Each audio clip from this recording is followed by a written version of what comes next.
வணக்கம் அன்பான சொந்தங்களே.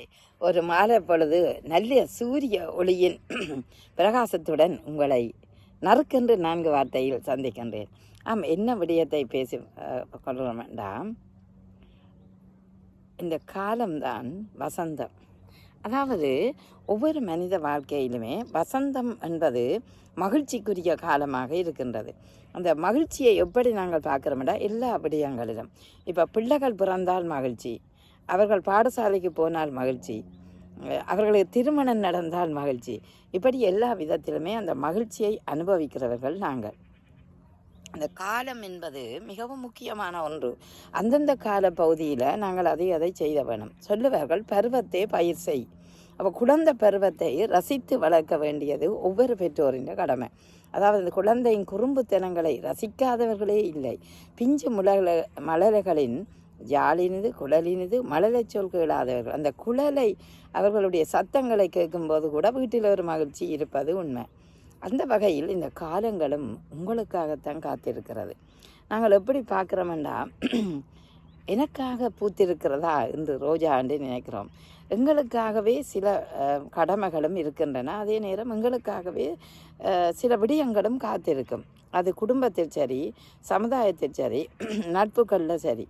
அப்போ இந்த விடயங்களை நாங்கள் பார்க்கும்போது, அதாவது வரும் காலத்தை லபக்கென்று பயன்படுத்தி கொள்ள வேணும். சந்தர்ப்பம் எப்போதும் உங்களிடம் வராது. நீங்கள் தான் சந்தர்ப்பத்தை ஏற்படுத்த வேணும், அல்லது வருகிற சந்தர்ப்பத்தை வளமாக நீங்கள் பயன்படுத்தி கொள்ள வேணும். ஒவ்வொரு மனித வாழ்க்கையிலும் அதிர்ஷ்டம் என்பது அது தெரிந்தோ தெரியாமலோ உங்களுக்கு வருவது. அது காலத்தினூடாகத்தான் வரும். அதாவது திடீரென உங்களுக்கு பதவி உயர்வு வரும், திடீரென உங்களுக்கு ஒரு லொட்டோ கிடைக்கும். அதெல்லாம் அந்த காலம் உங்களுக்கு கனிவாக தரக்கூடியது. அதுபோல் இந்த வசந்த காலங்கள், இந்த கோடை காலங்களையும் நீங்கள் குதூகலமாக பயன்படுத்த வேண்டும். ஏனென்றால் இந்த வெயில் மீண்டும் எங்களுக்கு வராது. இந்த இயற்கை, சூரியன், இவையெல்லாம் எப்போதுமே எங்களுக்கு தேவையான ஒன்று. பாருங்கள், சூரிய ஒளி படும்போது விட்டமின் டி எங்களுக்கு தயாரிக்கப்படுகிறது, உடலுக்கு ஆரோக்கியமாக இருக்கின்றது. அப்போ இந்த வசந்த காலத்தில் வீட்டுக்குள் நீங்கள் இருக்கக்கூடாது, வெளியே அவற்றை நுகர வேணும். அதாவது நுகர வேணுமென்றால் அவற்றை நீங்கள் அனுபவிக்க வேணும். அப்படித்தான் எங்களோட வாழ்வியலும். திருமணம் செய்தபின் ஆணும் பெண்ணும் ஒருவருக்கொருவர் அன்போடு இணைந்திருக்கின்ற பொழுது மகிழ்ச்சிக்குரிய காலங்களாக அவை இருக்கின்றன. அந்த மகிழ்ச்சியை அனுபவிக்காமல் வடதுருவம் தென்துருவம் என்று நாங்கள் இருப்பது கூட நல்லதல்ல. என்றால் சில பேர் ஒரு சின்ன விடயத்துக்கும் ஒரு பிரிவு என்பதை எதிர்பார்த்து காத்திருக்கிறார்களோ என்று எண்ண தோன்றுகிறது. அதாவது பிரிவு என்பது எப்போதுமே வராமலும் விடும். ஆனால் வடதுருவம் தென்துருவம் என்று வீட்டில் இருக்கக்கூடாது. ஒருவர் சொன்னால் ஒருவர் கேட்கலாம், ஒருவர் சொல்லும்போது மற்றவர் புரிந்து கொள்ளலாம். ஒருவருக்கு ஒருவர் விட்டு கொடுத்து வாழ்வதுதான் வாழ்க்கை.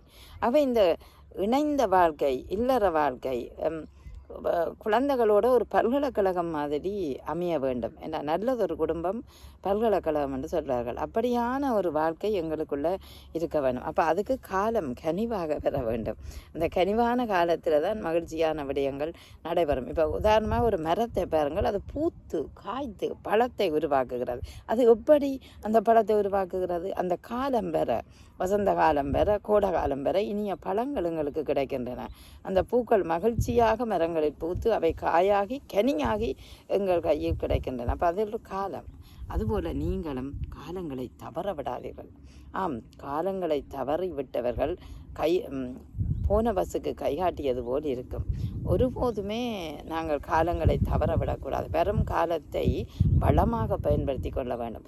நல்ல செயற்பாடுகளை நாங்கள் செய்வோம். அதாவது கூட்டு வழிபாடுகள், குடும்பங்களோட இணைந்த பயணங்கள், ஒரு சுற்றுலாக்கள், இயற்கையை ரசிக்கிற நிகழ்வுகள், வெளியே சென்று வருவது, இவை எல்லாவற்றையும் இணைந்தும் செய்யுங்கள்.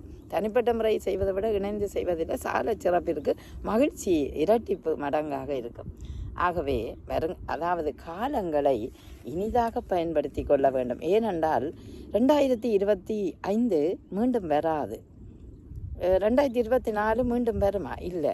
ஆகவே இருக்கும் காலத்தை நாங்கள் இளமையிலே தான் இருப்போம். ஒரு ஆண்டு போக ஒரு வயசு கூடும். எப்பொழுது இளமையை நாங்கள் இளமையாக இருக்கிறோமோ அப்பொழுதே நீங்கள் எல்லாவற்றையும் அனுபவித்து கொள்ள வேண்டும் என்பது உண்மை. முதுமை வரும்போது கால் நோ கை நோ உடல் இயலாத தன்மை உங்களுக்கு வந்துவிடும். அப்பொழுது அனுபவிக்க முடியாது. எனவே காலங்களை வளமாக பயன்படுத்தி கொள்ளுங்கள். ஒரு பாட்டும் எனக்கு ஞாபகம் வருது, காலங்களில் அவள் வசந்தம் கரைகளிலே அவள் ஓவியம் என்று வருது. அப்போ அந்த காலம் வரும்போது அதை கனிவாக பயன்படுத்தி கொள்ளுவதற்கு நாம் முயல வேண்டும். முயல்வோமா? நன்றி, வணக்கம்.